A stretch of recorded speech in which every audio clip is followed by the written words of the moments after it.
All right, Jordan here in the Hilltop Postgame Show with second baseman Taylor Johnson. Taylor hitting over 500 here in the first 6 games of the season. Got to be feeling pretty good at the plate. How do you feel out there? Feels pretty good. I'm seeing the ball well, I'm not trying to do too much with it. So overall, it feels pretty good. Now once you get on base, you've been quite the terror. 10 for 10 stolen bases. You only had 18 last year for the whole season. You're already up to 10. You just getting a good read off the pitcher, good jump, or think you gotten faster? Good read, good jumps. I've worked on the speed a little bit in the off season, so I'm trying to run a little bit more now. Okay, in the second game, 2-2, bottom of the 8th, you step up with a runner in scoring position to come through. Talk about what you were feeling up the plate at that point. I felt pretty good. He tried to work me away with a changeup. I didn't want to try to roll over and try to go up the middle, and felt pretty good. Well, after losing the first game of the year, y'all rattled off 5 straight. What's been the key to the 5 straight wins?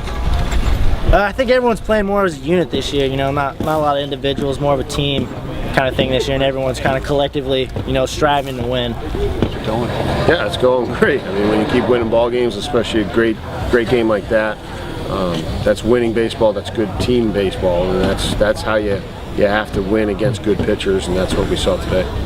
You got to know that those guys were hungry coming in after dropping their first 3. So both games are going to be a battle.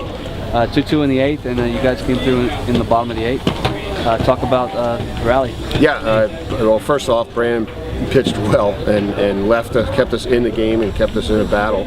And then TJ coming up big with that crazy inside the park home run. Who would have guessed one of those? And then Dylan Watts getting the inning going.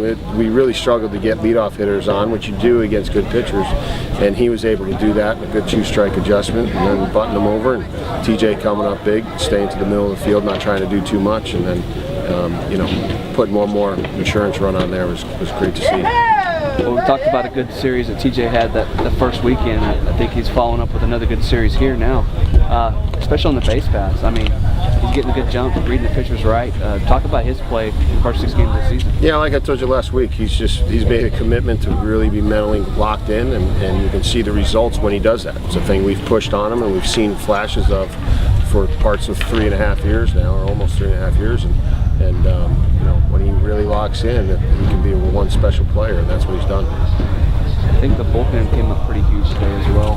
AJ Rete, Kyle Seitel, Max Gonzalez came in a big spot and got the out. Talk about their performance out here today in this doubleheader. Yeah, it was good to see. We talked about that yesterday as a pitching staff to really embrace not only a role, but what your job is at that time, because we can't predict what's going to happen, and we don't know what situations are going to come up, and you can't control what happens behind you in the field. But Brandon started it by controlling it, and then Max doing his job, and then AJ having the opportunity to do his was great to see, and Kyle in the first game did an outstanding job too.